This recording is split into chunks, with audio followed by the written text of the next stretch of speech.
서울 등호 쌓인 연합뉴스.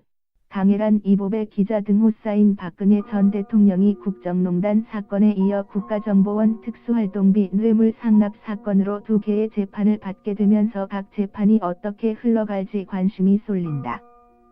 7일 법조계에 따르면 박 전 대통령은 기존 국정농단 사건에서는 재판 보이콧을 유지하는 한편 추가 기소된 특활비 뇌물 사건에서는 유영하 변호사를 다시 선임하는 등 적극적인 방어에 나서는 투트랙 전략을 내세울 것으로 전망된다. 두 사건은 모두 뇌물 혐의지만 다소 결이 다르다. 국정농단 사건은 비선 실세 최순실 씨의 사익 추구와 박 전 대통령의 공모행위에, 특활비 뇌물 사건은 박 전 대통령의 개인적인 유용에 초점이 맞춰져 있다.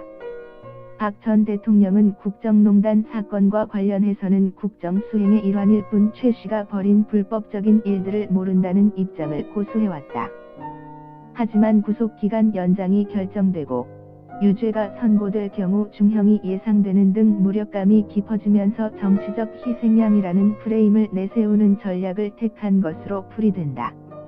박 전 대통령은 지난해 10월 16일 변호인 전원 사퇴 카드를 꺼내며 법치의 이름을 빌린 정치보복은 제게서 마침표가 찍어졌으면 한다고 언급한 것도 이런 맥락으로 받아들여진다. 박 전 대통령은 이후 단 한 번도 재판에 나오지 않았다. 재판부가 5명의 국선 변호인을 선정했지만 일체의 접견 신청도 거부하고 있다. 상황이 이렇다 보니 국선 변호인단은 기록에만 의존해 박 전 대통령을 변호하고 있다. 일각에서는 이런 전략이 유죄 판결을 받더라도 지지층 등의 자신이 희생양이라는 인식을 각인시키기 위한 포석이 아니냐는 해석도 나온다.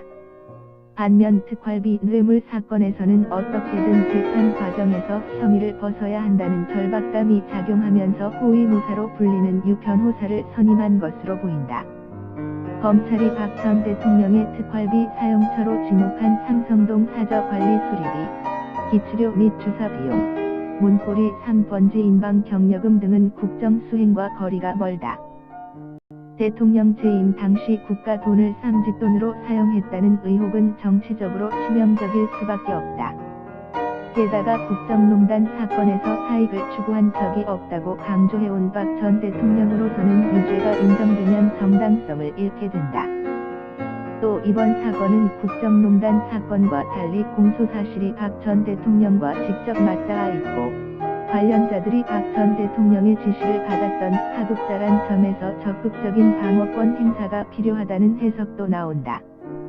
대표적으로 박 전 대통령에게 특활비를 제공한 남재준 이병기 이병호 전 국정원장, 박 전 대통령과 특활비 상납을 공모한 이재만 안봉근 정호성 비서관 등 최측근 3명은 박 전 대통령의 불리한 진술이나 법정 증언을 내놓을 가능성이 있다.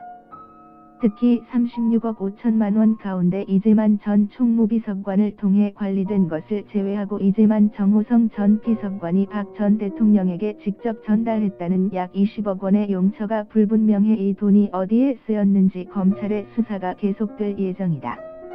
박 전 대통령은 이 부분과 관련해서도 검찰의 추가 수사나 공소유지 과정에서 유 변호사를 통해 적극적인 대응에 나설 전망이다.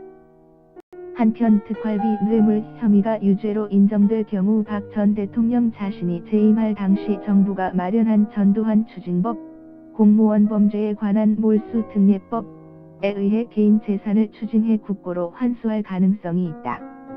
이런 점도 적극적인 방어에 나서지 않을 수 없는 요인의 하나로 풀이된다.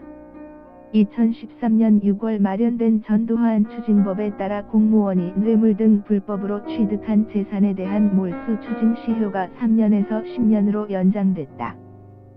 또 범인 외 가족을 비롯한 제3자가 정황을 알면서 취득한 불법 재산 및 그로부터 유래한 재산도 추징할 수 있도록 추징 대상도 확대됐다.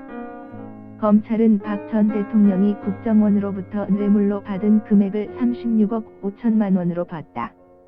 이에 따라 혐의가 유죄로 인정될 시 박 전 대통령이 삼성동 자택을 팔아 얻은 자금, 새로 구매한 내곡동 자택, 보유하고 있는 예금 등이 추징 대상이 될 수 있다.